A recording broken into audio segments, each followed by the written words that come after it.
ታሪኩ የሚጀምረው ሃን በተባለች ጥንታዊ ከተማ ውስጥ ሲሆን በዚች ከተማ ባጎንግ የሚባል እጅግ ስግብግብና ጨካኝ ባለስልጣን አለ። በከተማ ውስጥ የተለያዩ አጋንንትና ርኩስ መናፍሳት በተደጋጋሚ ብቅ እያሉ ህዝቡን ቢያስጨንቁም ስግብግቡ ባጎንግ ግን ይህንን አጋጣሚ ለራሱ ገንዘብ ማግኛና ብዝበዛ መንገድ አድርጎ ነበር የሚጠቀመው። ሆኖም ዩን የተባለች ታዋቂ አጋንንት አዳኝ ወደዚህ ስፍራ የመጣችው ከሱ የተለየና የራሷ የሆነ ሚስጥራዊ ዓላማ ይዛ ነበር። ብዙም ሳይቆይ በአካባቢው አንድ ርኩስ መንፈስ መኖሩ ይሰማታል። ዩን ይህንን እንዳወቀች ምንም ጊዜ ሳታጠፋ በሩ ላይ ፈጣን ጥቃት ትሰነዝራለች። ነገር ግን በሩን ከፍቶ የመጣው አጋንንት ሳይሆን ቡዶንግ የተባለ ጸጉራም ሰው ነበር። ልክ በዚህ ሰዓት በድንገት ሌላ እጅግ አስፈሪ አጋንንት ኃይል በአካባቢው ላይ ዳግም ተሰማ። በቅጽበት መሬቱ ተሰንጥቆ አንድ ግዙፍ ጉድጓድ ተፈጠረ። ሌሎች የአጋንንት አዳኞች ፍጡሩን ለማጥቃትና ለመያዝ ሲሞክሩ መጥፎ አጋጣሚ ሆኖ እነሱ ራሳቸው ለፍጡሩ ምግብ ሆኑ። በዚህ ሁሉ ትርምስ መሃል ቡዶንግ ድንገት ከየት መጣ ያልተባለ አንድ ግዙፍና አስፈሪ ምላስ ከመሬት ስር ወጥቶ ጠቅልሎ ወደ ጉድጓድ ውስጥ ጎትቶ አስገባው። አዳኞቹ አንድ በአንድ ለአጋንንቱ ሲሳይ መሆናቸውን ሲያዩ በከተማው ያለው ድንጋጤ እጅግ ጨመረ። አጋንንቱ አሁንም ስላልጠገበ ተጨማሪ ምግብ ፍለጋ ወደ ከተማዋ መሃል ማምራት ጀመረ። ወዲያውኑም ከወንዙ ስር አንድ ግዙፍ የጓጉንቸር ግልገል የሚመስል ዘግናኝ አጋንንት ብቅ አለ። በሚገርም ሁኔታ ግን ህይወቱ የተረፈው ቡዶንግ የዚህ አጋንንት ጀርባ ላይ ጉብ ብሎ ይፋለመው ነበር። ቡዶንግና አጋንንቱ የሞት ሽረት ፊልሚያ ላይ እንዳሉ ዩን ቀስቷን አውጥታ መተኮስ ጀመረች። ነገር ግን ቀስቱ ኢላማውን ስቶ ቡዶንግን መተው። በመቀጠልም ሌላ ቀስት በመርዝ ነክራ በድጋሚ ስትተኩስ አጋንንቱን አግኝተው መሬት ላይ ዘረረችው። አጋንንቱ እንደሞተ ዩን የፈለገችውን ነገር ከውስጡ ለማውጣት ስትጠጋ ቡዶንግ ዩንን ሲያድናት የአጋንንቱ ደም ተረጭቶ ስግብግቡ ባጎንግ ላይ አረፈ። በመጨረሻም ዩኑ አጋንንቱ ከተገደለ በኋላ በጣም ስትፈልግ የነበረውን የአጋንንቱን የጀርባ አጥንት ወስዳ ትሄዳለች።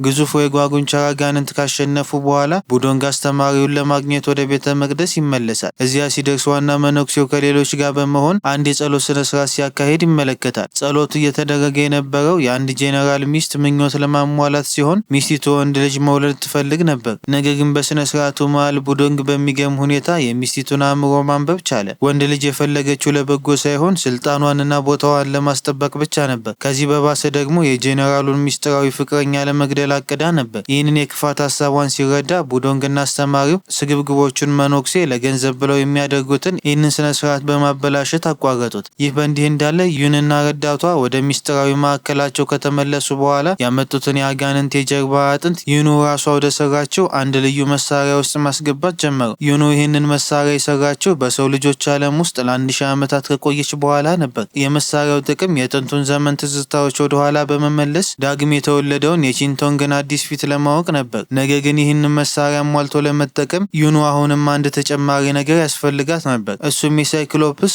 አንድ አይናው አጋንንት አካል ነው። ከዚህ በኋላ ታሪክ ወደ 1000 ዓመት ወደ ኋላ ይመልሰናል። በዛ ጥንታዊ ዘመን ዩኑ በሰማያዊ ቤተ መቅደስ ውስጥ የምትገኝ የአስማታዊ ኮክ ዛፍ ጠባቂ እንስት አምላክ ነበረች። ዛፉን እየጠበቀች አንድ ሰው በጉጉት ትጠብቅ ነበር። ብዙም ሳይቆይ የጠበቀች ሰው መጣ። እሱም ቺንቶንግ የተባለ ወጣት አምላክ ነበር። ቺንቶንግ ከወንድሙ ፉን ጋር በመሆን እርኩስ ዘንዶዎችን የማጥፋት ተልዕኳቸውን አጠናቀው መምጣታቸው ነበር። ዩንና ቺንቶንግ እጅግ በጣም ይዋደዱ ነበር። ሌሎች አማልክት ይህንን ሚስጥራዊ ፍቅራቸውን እንዳያውቁባት ትሰጋ ነበር። ቺንቶንግ ግን ከእሷ ጋር ለመኖር ሲል የሰማዩ ቤተ መንግስት ትቶ ወደ ምድር ለመውረድ እንኳን ፈቃደኛ ነበር። ሆኖ በሮማንቲክ የፍቅር ዓለም ውስጥ እያሉ በድንገት ያልበሰሉት የኮክ ፍሬዎች መርገፍ ጀመሩ። አማልክቱ በሙሉ በቦታ ተሰብስበው የዩንና የቺንቶንግን የተከለከለ ፍቅር አስማታዊዎቹ ፍሬዎች ሳይደርሱ እንዲረግፉ አድርጎ ነበር። በመጨረሻም በሁለቱ ፍቅረኛሞች ላይ ከባድ ችሎት ተቀመጠ። ሌሎች አማልክት ይህንን አይነት ስህተት ዳግም እንዳይፈጠር በማሰብ ከባድ ቅጣት አስተላለፉ። ቅጣቱም የፍቅር መርሻ ውሃ ጠጥተው ለ1000 ዓመት ወደ ሰው ልጆች ዓለም እንዲጓዙ የሚል ነበር። ቺንቶንግ የአማልክቱን ትእዛዝ ተቀብሎ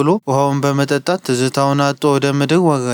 ዩን ግን ለቺንቶንግ ያላትን ጥልቅ ፍቅር መርሳት ስላልፈለገች ውሃውን አልጠጣም ብላ እምቢ አለች። ውሃውን ባትጠጣም አማልክቱ ግን በሰው ልጆች ዓለም ውስጥ መቼም ቢሆን ዳግም ቺንቶንግን እንዳታገኘው ከባድ እርግማን ጣሉባት። ዩኑ ወደ ምድር ከወረደች እነሆ 1000 ዓመት አለፈ። ቺንቶንግን ለማግኘት ስትል በተለያዩ ቦታዎች እየተዘዋወረች ብዙ አይነት ስራዎችን ሰርታለች። በልቧ ውስጥ ፍቅሩ አሁንም ቢኖርም በአማልክቱ እርግማን ምክንያት ወደ ምድር የተላከውንና ዳግም የተወለደውን የቺንቶንግን አዲስ መልክና ፊት ፈጽሞ አታውቀውም። በሌላ በኩል የሰው ልጆች ዓለም ውስጥ ኤርኮ የተባለ የአንድ ዝሙት አዳሪ ቤት ባለቤት ስራው ስለቀዘቀዘበት በከፍተኛ ጭንቀት ውስጥ ይገኛል። ጠዋት ቁርሱን እየበላ ያለውን ቡዶንግን ሲያይ አግባብቶ የዝሙቱ ቤት ደንበኛ ሊያደርገው ይሞክራል። ልክ በዚህ ሰዓት አንዲት ሴት ከዝሙት ቤት ጣሪያ ላይ ወደ ታች ትወድቃለች። ይቺ ሴት በድህነት ምክንያት ዝሙት አዳሪ ለመሆን የተገደደች ሚስት ነበረችና ሕይወቷን ልታጠፋ አስባ ነበር።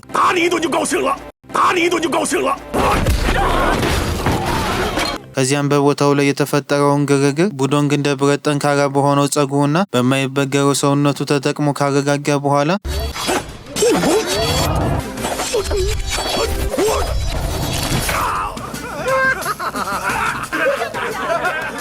ቡዶንግ ወደ አንድ መጠጥ ቤት ብቅ አለ። እዚያ ከዩን ጋር በድጋሚ ይገናኛል። ዩን ቡዶንግን መጠጥ እንዲጠጡ ትጋብዘዋለች። ሁለቱም ብዙ ከጠጡ በኋላ ዩኑ በጣም ሰክራ ስለ ፍቅር መርሻ ውሃ መዘበራረቅ ትጀምራለች። ቡዶንግ ግን ስለ ድሮ ሕይወቱ ምንም ስለማያስታውስ እሷ የምትለውን ነገር ባለመረዳት በዝምታ ያዳምጣል። በማግስቱ ምሽት ቡዶንግ በርካታ አጋንንት በሰልፍ ሲጓዙ ይመለከታል። ድሮ ርኩስ ዘንዶ ተዋግቶ በቡድሃ ሐውልት ስር እንዴት እንዳሰረው ከፊል ትዝታው ይመጣበታል። ሆኖም ያኔ አንዷን የዘንዶ ግልገል ከቡድሃ እርግማን እንድታመልጥ ቡዶንግ የራሱን ደም አጠጥቶ አድኗት ነበር። ከጥቂት ጊዜ በኋላ እነዚህ አጋንንት ወደ አንድ ቤተ መንግስት ይደርሳሉ። እዚያም ንጉሱን ለመመረዝ የነበራቸው እቅድ እንደከሸፈ ለቀጠናው መሪ ሪፖርት ያደርጋሉ።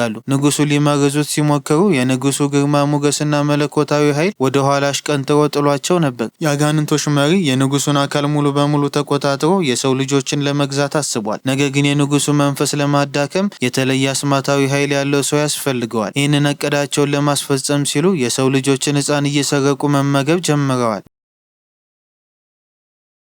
በሌላ በኩል ቡዶንግ ልክ እንደ ሌሎች መነኮሳት ጸጉን ተላጭቶ መላጣ መሆን ቢፈልግም ጸጉሩ ግን እንደ ብረት ጠንካራ ስለሆነ በምንም ሊቆረጥ አልቻለም። ምንም እንኳን ቡዶንግ ሰው የማይጎዳ አጋንንት የሚያድን ጥሩ ሰው ቢሆንም አስተማሪው ግን ቡዶንግ ቡድሃን ስላስቆጣ የተረገመ ነው ብሎ ያምናል። ይህንን ለማረጋገጥ አስተማሪው ቡዶንግን ይዞ ወደ ቡድሃ ሐውልት ይሄዳል። ነገር ግን ቡዶንግ ይቅርታ ለመጠየቅ ከሐውልቱ ፊት ሲንበረከክ በሚገርምና በሚያሳዝን ሁኔታ የቡድሃ ሐውልት ፊቱን ከቡዶንግ አዞረ። በመቀጠልም ቡዶንግ ጓኒውን ባለችው እንስት አምላክ ሐውልት ፊት ሲጸልይ አንዲት ሴት በቅርቡ እንደሚያገኝ ራእይ ይታየዋል። ከዚህ ቀደም በህልውናው ያያት ሴትም ትዝ ትለዋለች። ብዙም ሳይቆይ የቤተ መቅደሱ መሪ መጥቶ የቡድሃ ሐውልቶች ፊታቸውን እንዳዞሩ ሲመለከት ይህ ሁሉ የሆነው በቡዶንግ ጥፋትና እርግማን ነው ብሎ በማመን ቡዶንግን ቤተ መቅደሱ ውስጥ ደበደቡት።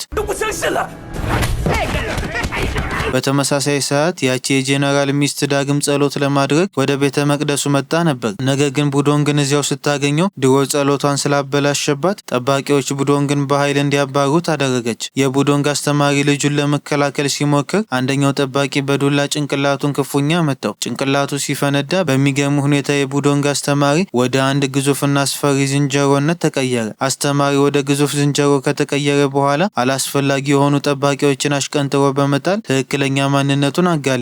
በእርግጥም እሱ የቡዶንግ ወንድም የሆነው ፉኑ ነበር። በሰው ልጆች ዓለም ውስጥ ቡዶንግን በቅርብ ለመጠበቅ ብሎ ነበር በአስተማሪነት አብሮት የቆየው። ፉኑ በመቀጠል አንድ ትልቅ ሚስጥር አወጣ። ቡዶንግ ተራ መነኩሴ ሳይሆን ከሰማያዊ ቤተ መንግስት የመጣ አምላክ መሆኑን ነገረው። ይህንን ሲሰማ ቡዶንግ አእምሮ ተከፈተና በሰማያዊ ቤተ መንግስት ውስጥ ከዩኑ ጋር ያሳለፋቸውን ጥልቅ የፍቅር ትዝታ ማስታወስ ጀመረ። ፉኑም በአማልክቱ ትእዛዝ መሰረት አጋንንት ለማጥፋት ቡዶንግ አሁን ወደ ቲያንሽንግ መሄድ እንዳለበት አስታወቀው። በሌላ በኩል የአጋንንቶች መሪ ሲፈልገው የነበረው መለኮታዊ ኃይል ያለው ሰው ቡዶንግ መሆኑን አወቀ። በእርግጥ ይህ የአጋንንቶች መሪ ድሮ ቡዶንግ አምላክ በነበረበት ጊዜ ያሸነፈውና ያሳፈረው ያ ርኩስ ዘንዶ ነበር። ርኩሱ ዘንዶ ቡዶንግ በአማልክቱ ተቀጦ ወደ ሰው ልጆች ዓለም እንደተባረረ አውቋል። ስለዚህ የበቀል እቅዱን ለማሳካት ሲል ተከታዮቹ ቡዶንግ የምትወደውን ሴት ማለትም ዩንን እንዲያፍኗት ትእዛዝ አስተላለፈ። ዩንን በማስገደድ ወደ ንጉሱ እንድትጠጋ ካደረገ የእሷ መለኮታዊ ኃይል የንጉሱን ግርማ ሞገስና ጥበቃ ሙሉ በሙሉ ሊያዳክመው እንደሚችል አቅዶ ነበር። ቡዶንግ ወደ ቲያንሽንግ ከተማ እንደደረሰ በመንደሩ መሃል እያመሰ ካለ ሳይክሎፕስ ባለ አንድ አይን አጋንንት ጋር ተገጣጠመ። ኢና ከተባለች የመንደሩ አለቃ ጋር በመተባበር ቡዶንግ ይህንን አጋንንት ለማሸነፍ ከባድ ፍልሚያ ጀመረ። ልክ በዚህ ሰዓት መሳሪያው ለመስራት የዚሁን አጋንንት አካል ክፍል ስትፈልግ የነበረችው ዩኑም ደርሳ ፍልሚያውን ተቀላቀለች።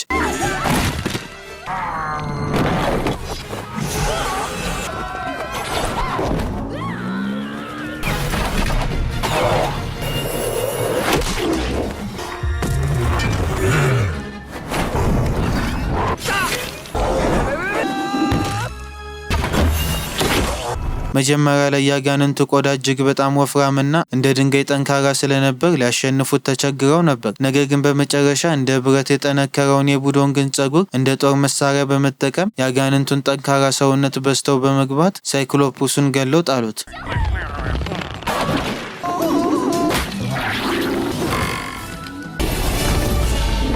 ግዙፉ ባለ አንድ አይን አጋንንት ከገደሉ በኋላ ዩኑ በጉጉት የፍጡሩን አይን ፈልቅቃ ታወጣለች። ቡዶንግና ኢና በሁኔታው ግራ ተጋብተው ሲከታተሏት ዩኑ አይኑን ወስዳ ወደ ሰራችው ልዩ መሳሪያ ውስጥ ታስገባዋለች። መሳሪያው አይኑን እንደዋጠ ወዲያውኑ መስራት ይጀምራል። በቅጽበት የዩኑን ያለፈ ህይወት፣ በሰማያዊ ቤተ መቅደስ የነበረችበትንና በምድር ላይ ያሳለፈችውን ጊዜያት እንደ ፊልም ከፊታቸው ድቅን ያደርገዋል። ይህንን የሚያዩ ቡዶንግ ክፉኛ ይደነግጣል። ምክንያቱም መሳሪያው የሚያሳየው ምስል በሙሉ እሱ በህልሙ የሚያየው ራዕይ ነበር። ብዙም ሳይቆይ መሳሪያው አንድ ትልቅ ሚስጥር አጋለጠ። ቺንቶንግ ዳግም የተወለደው በዚሁ በቡዶንግ አምሳል ነበር። በዚህ ጊዜ የቡዶንግ ትዝታ ሙሉ በሙሉ ይመለስና ቀድሞ አምላክ እንደነበር ያስተውላል። ነገር ግን የሁለቱ ፍቅረኛሞች የናፍቆት ጊዜ ብዙም አልዘለቀም። እርኩሱ ዘንዶና ተከታዮቹ በድንገት ቦታው ላይ ይደርሳሉ። የሞት ሽረት ፍልሚያም ይጀመራል። ቡዶንግና ዩኑ እርኩስ ዘንዶውን ሲገጥሙ፣ ኢና ደግሞ የተከታዮቹን ጥቃት ትመክታለች።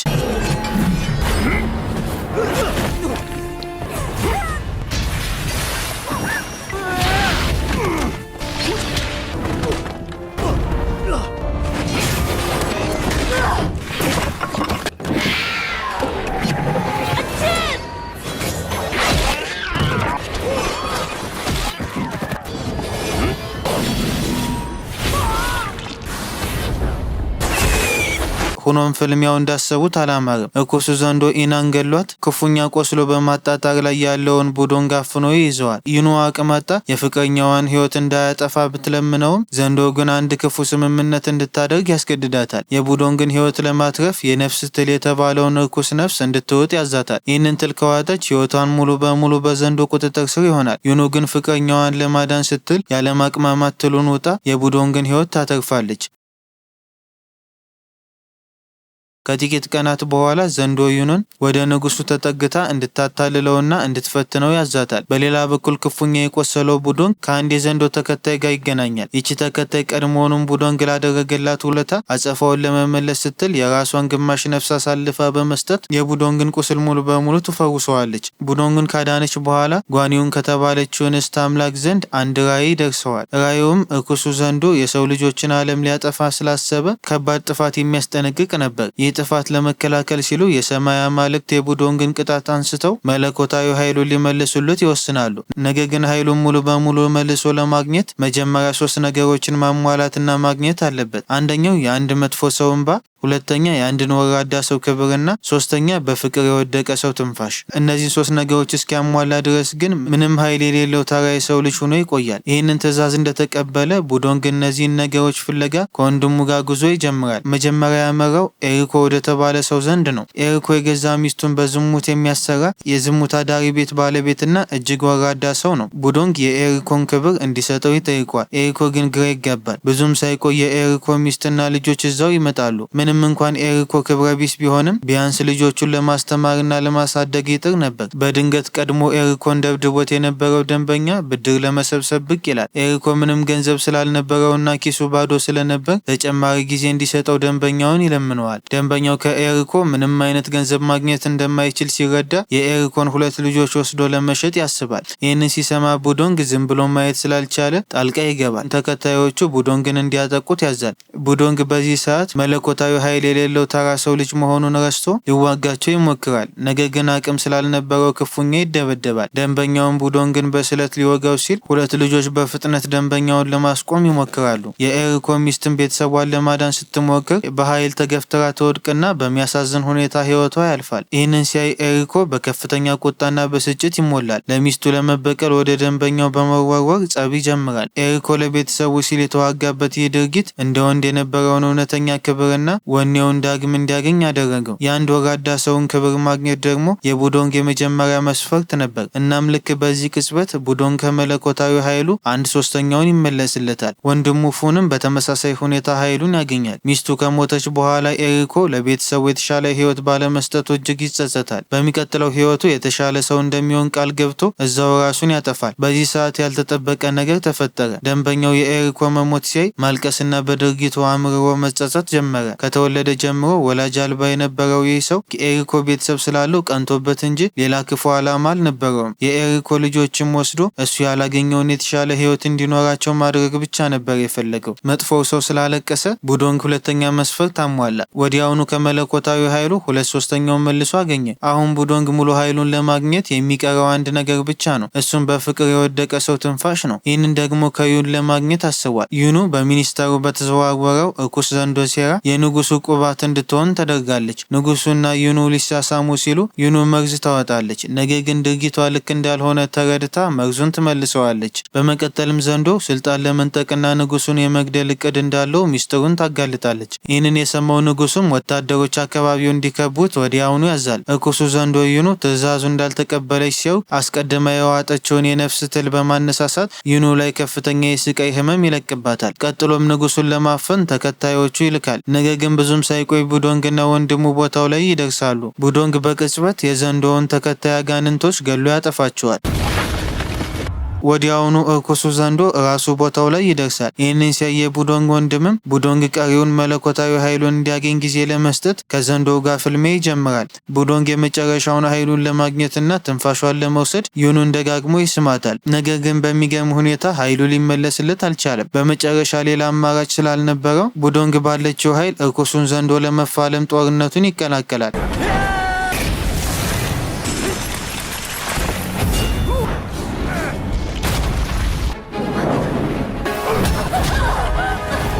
ዩኑ በዘንዶ ጥቃት ህይወቷ ከማለፉና ከመሞቱ በፊት የመጨረሻዋን ጉልበት ሰብስባ ቡዶንግን ትስመዋለች። እናም በዚህ ቅጽበት ያልተጠበቀ ተአምር ተፈጠረ። በፍቅር የወደቀ ሰው ትንፋሽ የሚለው 3ኛ መስፈርት ተሟላ። ቡዶንግ በቅጽበት ሙሉ መለኮታዊ ኃይሉን አግኝቶ ወደ ቀድሞ የአማልክት ክብሩ ተመለሰ። ቡዶንግ የሺጥላዎች የተባለውን ልዩ አስማታዊ ጥበብ በመጠቀም የራሱን ግዙፍ ወርቃማ ዘንዶ ፈጥሮ ማጥቃት ጀመረ።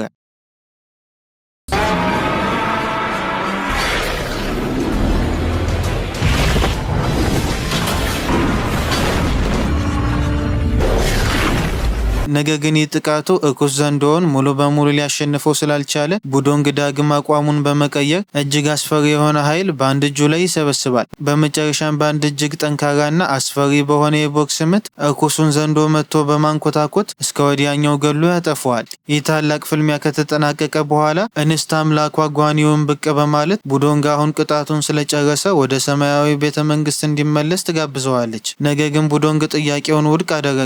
ምክንያቱም አሁን በሰማያዊ ቤተ መንግስት ውስጥ ምንም አይነት ዓላማም ሆነ ዩኑ አልነበረችም። ከዚህ ይልቅ በዚሁ በሰው ልጆች ዓለም ውስጥ በመቆየት ልክ እንደ ባጎንግ ያሉ ስግብግብ ጨካኞችንና ሙሰኛ ባለስልጣናትን እያደነ ለማጥፋት ይወስናል። ፊልሙም በዚህ የቡዶንግ አስደናቂ ውሳኔ ማብቂያውን ያገኛል።